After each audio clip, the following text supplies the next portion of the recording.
Shalom saudara-saudara yang dikasihi Tuhan Yesus Kristus, salam sejahtera buat saudara semua dimanapun saudara berada. Damai dan sukacita oleh Roh Kudus melimpah senantiasa dalam hati dan kehidupan saudara semua. Dalam renungan kali ini saya mengajak saudara untuk membaca kitab 2 Raja-Raja pasal 6 ayat 24 sampai 33 dan pasal 7 ayat 1 sampai 20. Saudara dapat membacanya secara pribadi dan kemudian kembali kepada renungan ini. Untuk mengawali renungan ini saya akan membaca 2 Raja-Raja 6 ayat 24 dan 25. Tertulis demikian. Sesudah itu Ben-Hadad, Raja Aram, menghimpunkan seluruh tentaranya, lalu maju mengepung Samaria. Maka terjadilah kelaparan hebat di Samaria selama mereka mengepungnya. Sehingga sebuah kepala keledai berharga 80 sikal perak dan 1/4 kap tahi merpati berharga 5 sikal perak.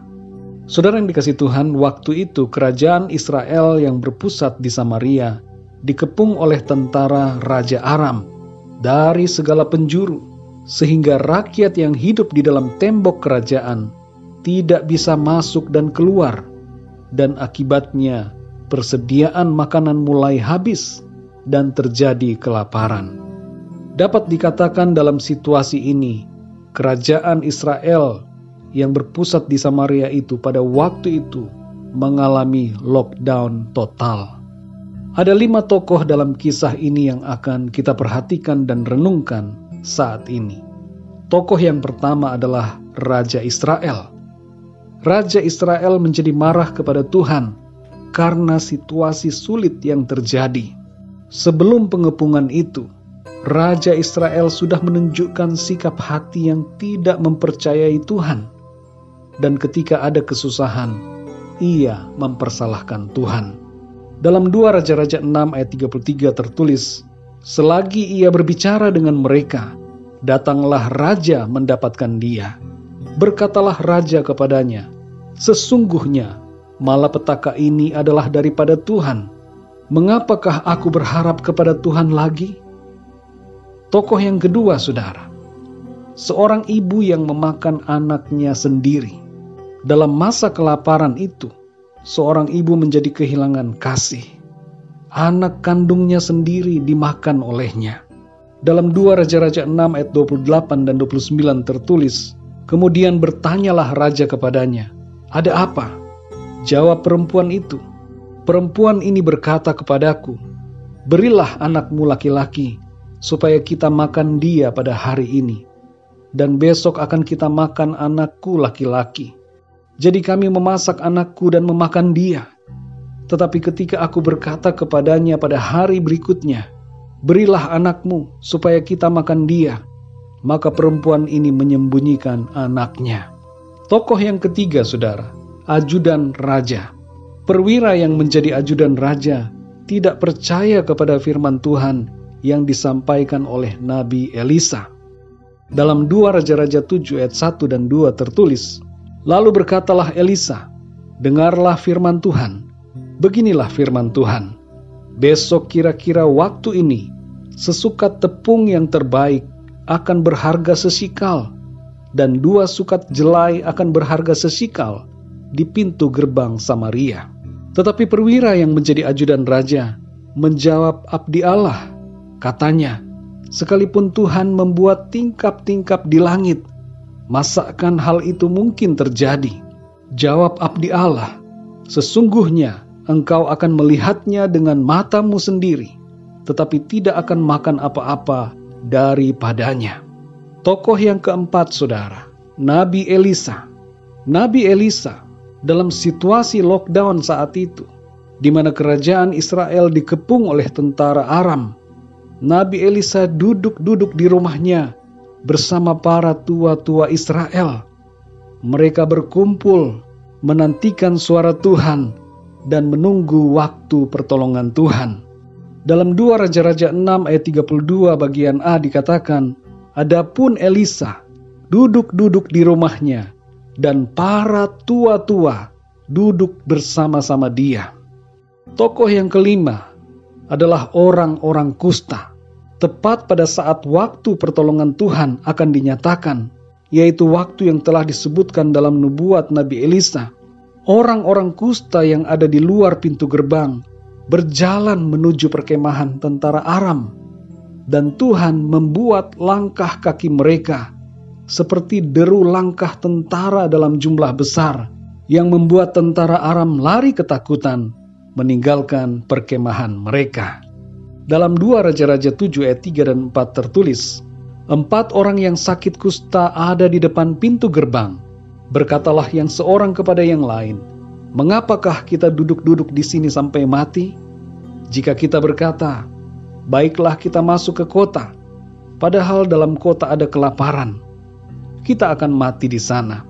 Dan jika kita tinggal di sini, kita akan mati juga. Jadi sekarang, marilah kita menyeberang ke perkemahan tentara Aram. Jika mereka membiarkan kita hidup, kita akan hidup. Dan jika mereka mematikan kita, kita akan mati." Saudara yang dikasihi Tuhan, dari 5 tokoh ini, kita belajar tentang bagaimana sikap yang seharusnya kita miliki saat mengalami kesukaran.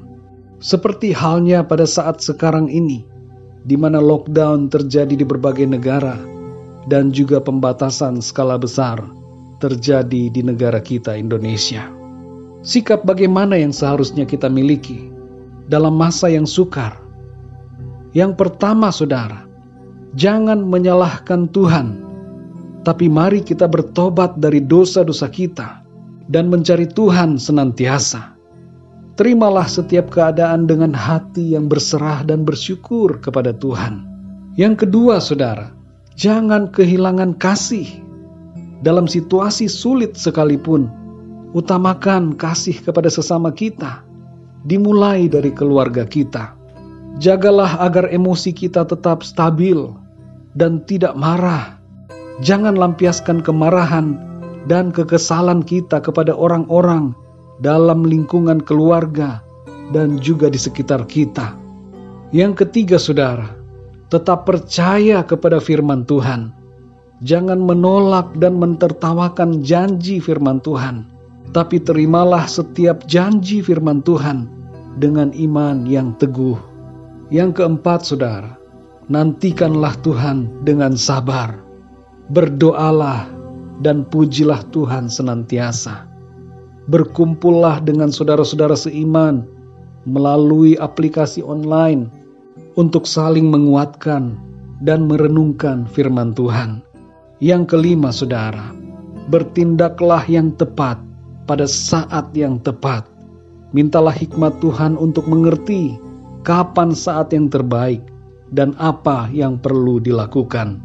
Saudara yang dikasihi Tuhan, dalam keadaan sulit, krisis atau penderitaan, mari kita semakin mendekat kepada Tuhan, makin mengasihi Tuhan, mengasihi sesama kita, tetap percaya kepada firman-Nya, sabar menantikan waktu Tuhan, dan melakukan bagian kita pada saat yang tepat yang dikehendaki Tuhan.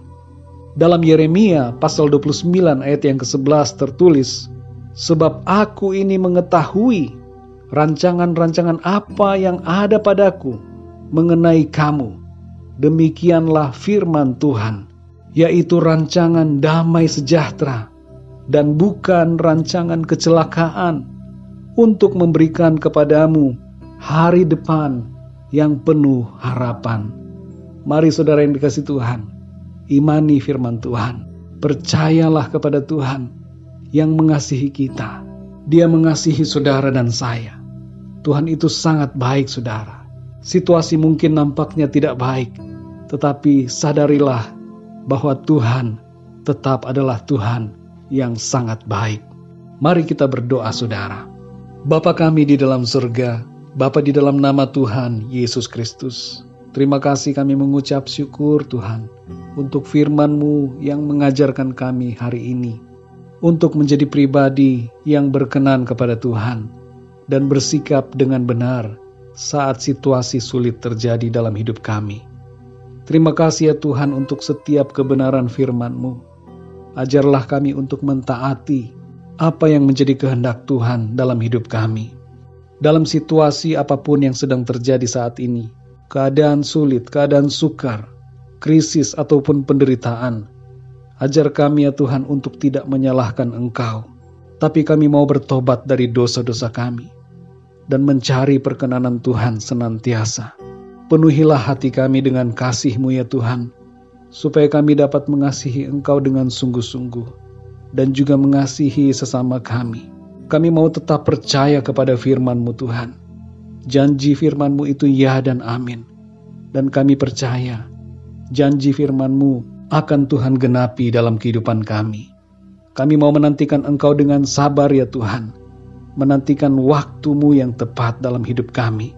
Dan berikanlah kami hikmat-Mu ya Tuhan, pimpinan-Mu Roh Kudus, untuk kami mengerti apa yang harus kami lakukan, seturut dengan kehendak-Mu dan sesuai dengan waktu-Mu yang tepat. Terima kasih Bapa, kami percayakan seluruh hidup kami ke dalam tangan-Mu. Kami mau bersyukur dan berserah hanya kepada-Mu Tuhan, yang memelihara dan yang mengatur kehidupan kami. Terima kasih Tuhan, berkati dan lindungilah kami di sepanjang malam hari ini. Dan bangunkanlah kami esok hari dengan kekuatan yang baru, tubuh yang sehat diberkati Tuhan, untuk kami pakai, melayani dan memuliakan Tuhan. Terima kasih Tuhan, di dalam nama-Mu Tuhan Yesus Kristus, Tuhan dan Juru Selamat kami berdoa dan mengucap syukur. Haleluya. Amin. Puji Tuhan, saudara yang dikasihi Tuhan, saya percaya firman Tuhan menjadi berkat dan kekuatan buat saudara semua. Dan Roh Kudus akan menolong saudara untuk lebih lagi memahami kebenaran firman Tuhan. Tuhan Yesus memberkati saudara semua. Sampai jumpa dalam renungan yang berikutnya. Haleluya.